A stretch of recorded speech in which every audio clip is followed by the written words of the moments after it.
Hello and welcome back to another episode. And this week we're talking about one of my favorite new MCU IPs, the Loki TV series on Disney Plus. Now, Way! bro, I wasn't prepared for this show. I mean, I was, but I wasn't because, I love Thor, especially Thor Ragnarok, one of my favorite, if not the favorite MCU movies. What did you guys think of Loki? So I was pretty much done with the MCU post Phase 3. I was like, I'm fine ending it at Endgame. I don't want to watch anything more from Marvel at all. And I was going to stick by it until someone was like, okay, Loki's kind of like made for you. Please watch this. And then I watched Loki and it's like, it's my favorite thing still. I like it more than any of the films at the time we're recording this that have come out of the MCU since Phase 4. Like, it is by far the best piece of content they've made since after the thing that was Endgame. For sure. For me, Loki is just the untapped potential. It is the tip of the iceberg of what the MCU can be and what it's going to be with, with the release of the new Spider-Man, all that kind of good stuff. Like, it is everything I wanted from a TV show. I haven't seen Doctor Who, so like I saw lots of people comparing it to, it's a Doctor Who for this generation, and stuff like that. And I was like, okay, I'll give it a shot. And I waited for it to like come out, and then I just binged it because that's how I do stuff. And I loved every single moment of it because I think it played with some of my most favorite ideas, such as the multiverse, time travel, predetermination, predestination, all that kind of stuff. And also, it gave me more of Tom Hiddleston's Loki, which he was a favorite in the Thor trilogy, as Joe already mentioned. And the best thing about Thor: The Dark World, my favorite Marvel film of all time. So, I will die by that, but, it's a different topic. I very much, loved it. Like, straight away, too. It starts off really strong. I love the whole, bureau that is introduced. I think my favorite thing about the show is actually Owen Wilson as Wow. He's Wow. such a perfect casting. Like, if you want someone to be, the buddy cop that is the most likable that can be, Owen Wilson is just likable, dude. Any role he does, anything he's in, you're just like, I like this guy. I'd be his friend. And it's like, yeah, he's perfect. He's perfect as like the foil to Loki for a while. His partner in crime, because they're so like opposites. Like, Loki's such a smarmy shit from day one, since we've seen him in the MCU. That version of Loki is played to be such a smarmy little shit. And just having Mobius, who's this like really genuine straight guy, just really nice, really kind, straight up. You love to see that like dynamic and the way they interact. And Owen Wilson's still an incredible actor too. Yeah. Like, it's not just that he's nice and like you love to see him on screen because he's so relatable. He's still good. Like, he does a great job as Mobius in the role. And by the end, obviously we're going to mention spoilers because we're talking about the fucking show. Get out of here if you don't want them. Get out! Get out! By the end, when like the multiverses start branching out and Loki ends up in a place where it's a different Mobius, that hits so hard when he doesn't recognize who Loki is. And you were like, that's so sad. I was like, no! The brosness! What? I need the bros together. You can't do this to me like that. Yeah. It was when Gamora from the other Gamora met Star-Lord, and she didn't recognize him. It's but so times weird, though, 100. that didn't hit me as hard at all. I wasn't affected almost at all by the Gamora thing. But this time I was like, no, Mobius, my boy. yeah. I think that's the most fantastic aspect of Loki. That final gut punch was it was building up throughout the entire season, if you ask me, with the introduction of the multiverse, and It's one of my favorite tropes in fiction. I've said this time and time again, and I will stand by it. It actually awakened when I played BioShock Infinite, and ever since then, it's been like, I've been obsessed with this idea, and I would like to believe that it's possible, Like, I would love to think that, maybe there is a multiverse out there, and there's, like, an infinite number of us. There is a version of us that's actually successful. Yeah, like a successful Faffing with friends somewhere, Like... Yeah. Well, something like that. Like, we're just, like, massively successful. Or, where, like, I'm bored and depressed, and Lawrence is, like, has hair and is very happy and cheerful. But you know what I mean? Stuff like that. Like, I love playing around with like all these infinite possibilities because it's just, at the end of the day, it's just the scope of the human imagination. And again, that's. And I mean, I love the way it's explained. Like the time police going and making sure that the stuff doesn't branch off, Exactly, and that's the reason it's being like. exactly. It's so good. I love that entire concept. I wish we gotten more in the series. I wish it was longer. This is the only MCU series where I wish it was more episodes. Every other one, I was like, make it less episodes. You fuckers are wasting time and giving me filler. I wanted more from this because I wanted to see more of the inner workings of that fucking bureau. I wanted to see more like situations where they have to go back and like fix things when stuff branches off, when bad things happen. Well, quote unquote bad. But yeah, I wanted more because Loki has like the best of everything from these shows. It has the best setting, in my opinion. That bureau looks so cool. It looks. If any of you have played Control, there is in Control a bureau that you work for that is the exact same like aesthetic, and it is awesome. I love that aesthetic. That like really office worky, but there's something off about it. There's something, you know. There's this eeriness to it. There's that color, that tone, that palette. Yeah, it's great. It's so good. I love the sets. I love the costumes. Everyone gave a great performance, but there's two I want to mention that absolutely blew me away, and I never even knew they were in the show until I watched it. And the first one is Jonathan Majors as Kang the Conqueror. Yes. I am so ready for that. Kang is one of my favorite like routes to go with as the next villain after Thanos. That's such a good choice. Okay, man. Absolutely. What I wanted to talk about, which we'll come to in a moment, is the antagonists. But before we mention the antagonists, I wanted to mention, going off what you were saying, Lawrence, how awed Loki was with the TVA. And then at some point he asks, is this the greatest place on Earth? Or is this the greatest place, you know, in existence or whatever? I'm paraphrasing because I forgot exactly what the word is. I watched this a while ago. And, you know, he's just taken aback by it because he can't believe something like this exists. And he's basically, in the MCU universe, he's a god, right? So, and then, you know, eventually he meets female Loki in the second episode. Sylvie. Baby! Yeah, Sylvie. Go on. And it's a bit unexpected that she's female because she's a cloak and dagger character in the end of the first episode where she burns those agents who discover her on the field. And then in the second one, it's somewhat similar, but she's switching from body to body. So you're not really expecting it. So it's a bit of an unexpected reveal. I mean, it was for me, to be honest. It might have been different for you guys. But it was actually quite a pleasant one. Yeah, I saw it coming a fucking mile away. But it was quite a pleasant surprise. I wasn't expecting it, but I liked what they were doing with it. Although towards the end of the season, now here's where Ivaylo and I will be at loggerheads. We'll get into in a minute. I wasn't so keen on what happened between them. Yeah, Joe's a prude, and he doesn't like different versions of a person having sex. That's like nah. See, this is where. Yeah, there's zero issue with it whatsoever. Me and Ivaylo are on team. Fuck your clone any day. I have huge issues with it. This is where the multiverse comes in because, like, again. The concept of the multiverse always runs by constants and variables. Like, that's the main thing. Some things are always going to be set in stone, and they're always bound to happen, and other things can be a variable. Now, the trick is determining what's a constant and what's a variable. So, with Loki, biggest variable, God of Mischief, brother of Thor. Like, that's the main constant, sorry. That's the main constant. God of Mischief, brother of Thor. No one said anything about his gender being a constant. Of course, there can be a female Loki, and his species. But that's not. Or his species. But that's not what I have a problem with. But that's not what I have a problem with. I have a problem with self-incest.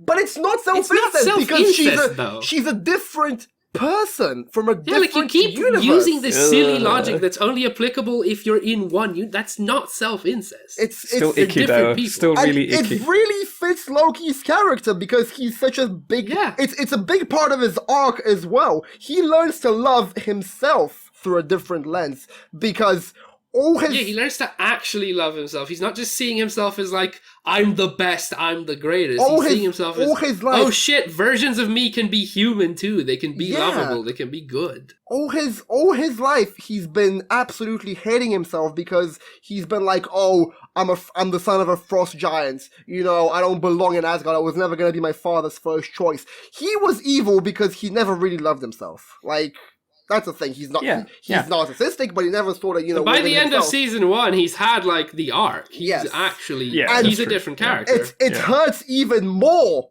because she betrays him in the end.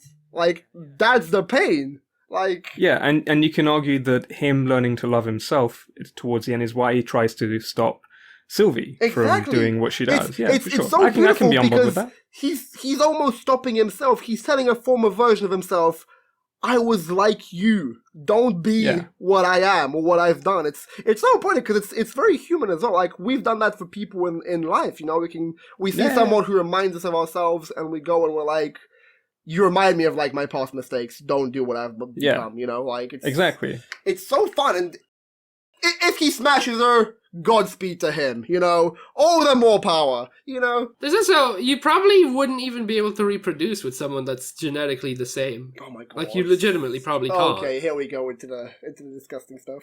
I mean, that's how, like, it works, right? If it's the same genetic material one to one, it literally can't. It wouldn't be. It's from a different universe. It's not the same genetic material. I'm saying it doesn't fucking matter! They can't have kids! Who cares? I mean, I respectfully disagree. To extend the arc argument, I do want to say that he does start to care for Sylvie throughout the season, and what that hints to is him realizing his own self-destructive habits and being able to tame them, because really, although Loki, he's going for this power grab in the earlier 4 movies, and he does explain to Mobius how that's just an act that he has to play because of who he is and because of who he is expected to be. He starts to realize that, actually, you know what, I don't actually need to be this person. I can care for other people, including myself. Yeah, it's truly a great series, man. I think it's up there with some of the best, like, Marvel TV shows, and I am counting the Netflix ones in those because I have a soft I was counting those too, because there's not fucking enough for an actual, like, comparison if you don't count those now. I agree with Lawrence when he said that it wasn't long enough. Like, I wanted more, and as someone it's the only time where I've been watching a Marvel show and I'm like, give me more. You didn't trudge through the episodes of Falcon and the Winter Soldier because some of them were... I still haven't seen that. I still haven't seen that. I know. Some of them are a struggle to I almost refuse to at this point because I'm so uninterested in what the concept of that even is. There's only one cool line in Falcon and the Winter Soldier, and there are so many cool lines. That's amazing. I'm so glad there's one cool line. I'll watch it just for that. It was okay. Falcon and the Winter Soldier was alright. It wasn't the best thing that Marvel has done for TV series. No, I think we agree that this is the best of Phase 4, right? For sure. And I certainly want more of it. I want to go back to something you assholes, like, way too quickly moved on from. Jonathan Majors is Majors, right? That's as the new main bad. Talk to me. What do you think? How cool is it that he's going to be able to play multiple versions of himself? I think that's a great concept. I just can't wait to see how they play him out in Ant-Man and the Wasp, the Quantum Realm. And he's so entertaining. Like, the fact we got another... One of my favorite tropes, I've said this before, I think, lots. A villain where it's not a boss fight, where it's just talk. Sit down and talk to the bad guy. Yes. And literally this man is like, sit down and let's talk. You two cannot hurt me right now. Hans cannot touch me. Hans Lander vibes. From it was so fun. And he's got such a great personality, this version of him. He's believable as, I've been alive forever and keeping this going for so long that I literally don't give a shit. Kill me, don't kill me. Either way, this will be fun. I don't know what comes next. Yeah.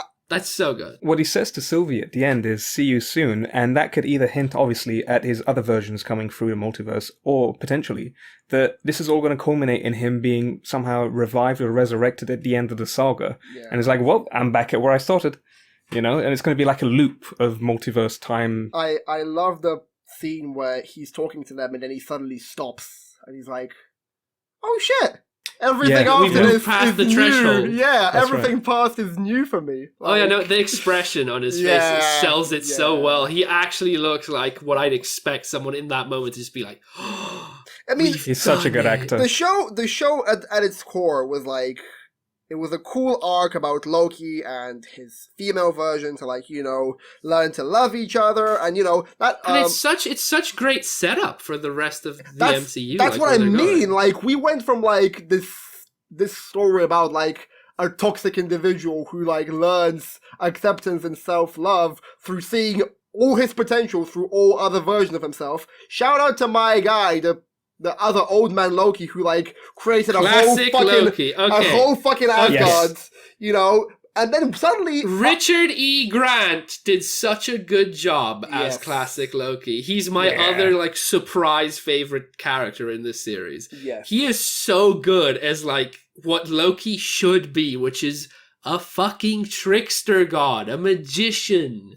Yeah. I cannot believe it's taken Marvel this long to play off the fact that Loki's supposed to do fucking magic. Do more magic. Give Richard E. Grant and Crocodile Loki a show. Well, That would be he amazing. does- I swear, I would watch that. He does use some magic in the first few Thor films. Yeah, but his magic is so, like, trashed here. Like, I changed my clothes with magic. I pulled a knife out of an invisible pocket with magic. It's so unimaginative. And this Loki literally makes fun of him because of it. He's like, all you other Lokis are so fucking boring. Stop doing such boring shit with your magic. Look what I can do. But that's what I was talking about. Like, we go from this like individually focused story about Loki to suddenly, oh shit, it's a space-time continuum war with Kong. Like, Yeah. what? Like, I'm ready to go, man. I don't know if he's gonna get integrated more, and I hope. I mean, we already that's know. the I thing, assume, because- I've already heard he's supposed to have a role in one of the upcoming things. I don't know. Yeah. Is it the Yeah. new Doctor Strange where he's supposed It's to the, have an It's appearance? Ant-Man. It's Ant-Man and the Wasp in Quantumania. Ant-Man. Okay, yeah. I mean, of course, I think we're going to see different versions based on the film, Yeah, which is going to be exactly. fascinating. That's what I was going to say, because what they did with Thanos was they build up to him Mhm. with end credit scenes and stuff like that, and with Guardians of the Galaxy. But I think with Kang, they can have different versions of him to build up to it. Mhm. But they have to sprinkle it in if they want the same sort of build up that they had with Thanos, where it just culminates in the last two movies, and it's all about him. Yeah. What do you guys think? Oh, yeah, no, that's the thing. I expect them to be like... I expect them to introduce multiple versions, and we see the build up to them all almost starting their war, because that's what this Kang is trying to avoid, right, by doing what he's done. He's trying to avoid the other versions of himself existing to start a war to see which one of them should rule all of, like, existence. Yeah. And I expect we're going to see different versions of him introduced that are very different. Some that might not even be evil, right? Some that might be on the side of the heroes. Just like this one, the version we saw here, ended up becoming, over time, after he'd conquered the universe, like, I don't really want to be the bad guy anymore. Let me just keep that from happening again and again and again. Yeah. Yeah, I think with Kang, it's actually going to be a great villain, because people were speculating about how Galactus was the next big villain, but it wasn't that exciting. But with Kang and this whole multiverse thing, I mean, what do you think, Ivaylo? Because I want to quickly move on to Rensei eventually. Well, I think it's certainly like, as I said, it's just the tip of the iceberg. We can have so many versions of Kang, and they can just come at the same time, or as you say, through. I think it'll be better if they're sprinkled throughout different movies. I don't exactly see like the Endgame movie yet, because we're gonna have a lot of Yeah, we don't lineup know what that changes. is We're yet. gonna have Yeah. probably. I think we're a very far way away from Yeah. anything like that again. Like, we're gonna have like that's probably gonna be like what 2030, like somewhere. But they around don't. that point. They don't even have to do the decade-long plan again the Yeah, way they did they with the don't. Thanos saga. They They can don't. just go as long as they need to, Yeah, yeah. or as short as they need to. I think our It's- biggest issue is, as Ivaylo mentioned, I can't wait to see what contracts happen, because some people Yeah. might have to leave just because, oh well, my contract's fucked, I'm leaving, bye. It's Well, gonna be so that's- hilarious to see like Well, that's the which thing. heroes are not with us anymore. Well, I think we're gonna have a whole new generation of Avengers, because obviously, Yeah, like yeah. Steve and you can have Sam Wilson being new Captain America. You can have Tom Holland still being there. You're certainly gonna have a new but Tom, Hawkeye. Tom Holland has said he doesn't want to be Spider-Man for too long, which again, Well, he is can a finish. He problem. can finish his art. He can finish his arc. and then move on. Yeah, but his arc is not going to be another 10 years of Ivaylo. That's too much of a fucking arc. He's been shitty at everything else he's in. So, have you heard of Cherry? No, because Cherry sucked ass, even though it was directed by Is the that Russos. the one where they stick the camera up his ass? No, it's where he's like a Afghanistan soldier, PTSD stuff. I don't know. Isn't he also in the upcoming adaptation of Uncharted? Do not mention that here. I forbid you. What do you mean, the true and real Nathan Drake? I Tom forbid Holland. you. And Mark Wahlberg as Sully, the biggest offense to cinema since Marky Mark. since I don't know. Marky Mark. Since they cast Ryan Gosling as Black Panther. I'm joking. Anyway. I mean, I'm waiting for that. Shut up. I can't wait. Shut up. But, it's... Right, let's quickly talk about Renslayer, because I think she's a very complicated character and villain. Renslayer, Judge Renslayer, the woman. Yeah, I'm joking, yes. I know who. I think she did a great job being hateable. I hate her. I hope she dies. That's it. Oh, wow. But, we don't know where she's going off to when she disappears at the end of the show. We're going to find out eventually, I'm assuming. But she's the sort of character that, despite whatever orders she's being given, she goes along with it. She doesn't question it. She just obeys. And, it kind of reminds me of the... She's a fucking, an allegory for Nazis. That's what she was. Exactly. Yeah. The whole time police thing where, we follow everything, and They're absolutely an allegory for Nazis. Yeah, the whole... Yeah, and especially the time Stanford... fascists. Doesn't Sylvie literally call them that? Right, and especially the Stanford University test where they did on the guards and the prisoners. And the way they treat, you see it at the beginning where the guy doesn't have his ticket. He doesn't take a ticket, so he goes up to the queue and he just, makes a hubbub about it. And the guy just gets zapped out. He gets sent to the Forbidden Planet or whatever it was. Mm-hmm. So they don't. You're right. Planet. They're the fascist time police for some reason. Yeah. It's interesting to see how that is going to get played out in the second. Well, I think season. they're only gonna be amped up because they're on the Kong now, and if it's an true. evil, they could be all peace loving hippies like he was in the first one, but I doubt Let's talk about that. Let's talk about that. The illusion of the timekeepers that we see in the initial parts of the series, and then at the end, I'm so glad they went with that as the thing where it's Yeah. they're stupid robots, because I hate the timekeepers. They're a stupid, goofy, dumb concept. Even in the comics, I hate shit like that. The fact that she shoots him and it's just oh shit, it's a robot. I was like, yes, I'm so glad it's a stupid robot. But what do you think? What do you guys think about the contrast between that and the reveal at the end when Loki realizes that the actual head of whatever universe he's in then is Kang? I think. And does that also mean that our Loki that we're watching in this TV series is going to live, whereas the old Loki from the saga is now died? Well, the old Loki is dead. Well, I mean, for sure version, that's the case. Old Loki is dead. Yeah, one of old the Loki's biggest dead. tragedies to me was that us going with the version of Loki that's now alive means this Loki doesn't have the first-hand experience of Thor Ragnarok, and that's super lame. They caught him up. 'Cause he They caught has him up. They caught him up.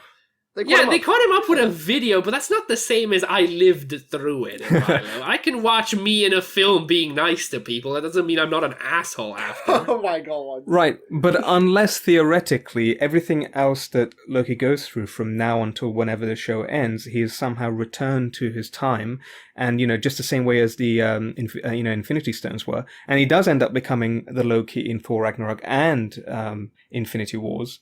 Right, so he has an even more tragic arc. You think? I agree with that. I actually agree with that, because I think, first of all, keep Tom Hiddleston on MCU as long as he possibly can. He's amazing, and I really want to see Loki. Yeah, he have has more potential seasons. to be one of the main characters going forward. Of the Absolutely, MCU. sure. 100% solid.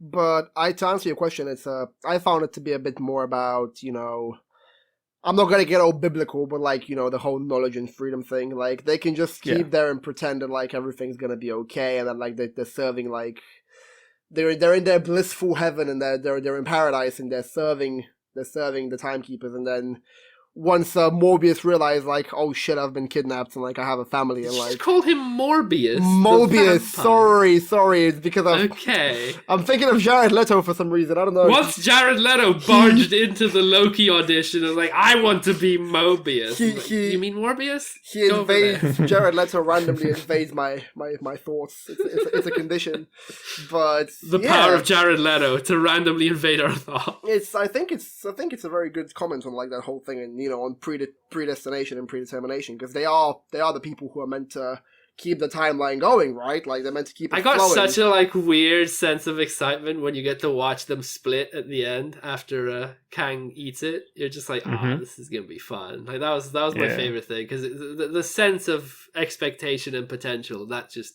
creates. I was heartbroken because he got betrayed. I was heartbroken. I was like, shit. I was like, go, bitch, stab him, bang. Nah, I was like, don't do this to my boy Loki. He's finally learned to love. Don't break his heart.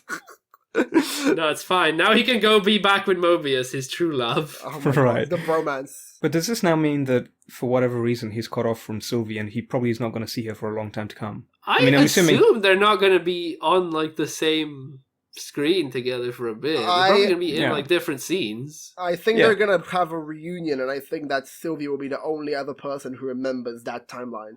Because everyone else is like, fuck, like, it's a new timeline. Yeah. But it makes sense because she was the one with him there. She's the one who remembers. And I bet you she's going to have like a redemption arc. Can we please get the true sequel we deserve, which is Alligator Loki, the TV series? No, I want down for that. I want a rom-com with Loki and Sylvie just together, titled "It's Okay to Love Yourself." That's all I want. Literally, I love Alligator Loki. It's a meme, but the fact that they stuck with the joke for as long as they did, where it would cut to him when someone would ask or say something and show his reaction, which is just a growl or nothing. Yeah. Like him blinking like a lizard, that was 10 out of 10. Does that mean that somewhere in the multiverse there's like a animal Avengers? Like, they're animal Avengers. Probably. Of course. Probably. I mean, in the comics, there's a T-Rex Loki. Yeah, and there's a frog 4. There's a frog 4, which could potentially be related to Alligator Loki. I mean, did you not see him? Frog 4. Yeah, you see Frog 4. Show. Yeah, that's He's right. He's stuck in a fucking jar. It's so It is. funny. Yeah, it's trying to get out. Yeah. I didn't see this. What was this? When they're climbing into their little underground bunker, one of the things you see in the layers of the earth is just Frog Thor stuck in a jar. Yeah. Oh my God! And he's just bouncing about, going like, ah, ah! I'm gonna have to rewatch that. Yeah, please. I'll put a picture of it on. Yeah. For anyone who hasn't seen, but oh man, that cracked me up because I was like, I can't believe they threw back the frog fucking Thor. Thor. God. You know that replay? I just wanted to quickly mention. You know that replay they had of Thor speaking to Loki at the end of Thor Ragnarok? Yeah. Not only did that get to me, but the way they had edited that video, where it echoed, it kind of gave me this just sort of unreasonable, uncanny feeling that they're gonna off Thor in the next movie. And it's just going to be very emotional. I mean, they can off Thor all they want. One thing that the multiverse thing has done, unfortunately... Yeah, it's going to allow for... There's no stakes now. Yeah. Right. Anyone can die, because there's like 7 more versions of that. But I hope they don't abuse that. I hope they don't abuse that where they kill someone and then there's another version of them. I've just had a light bulb moment, fuck's sake. Go for it. What if the Thor in Thor Love and Thunder, Natalie Portman Thor, is from the multiverse?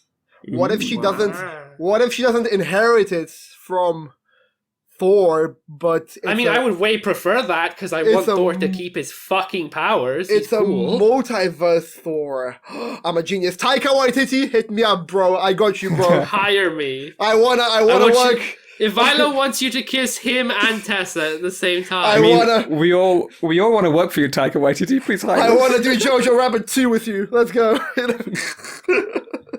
But yeah, guys, I think Loki's the best thing to come out of Phase 4, series-wise and film-wise, I think. Oh, yeah. I don't know.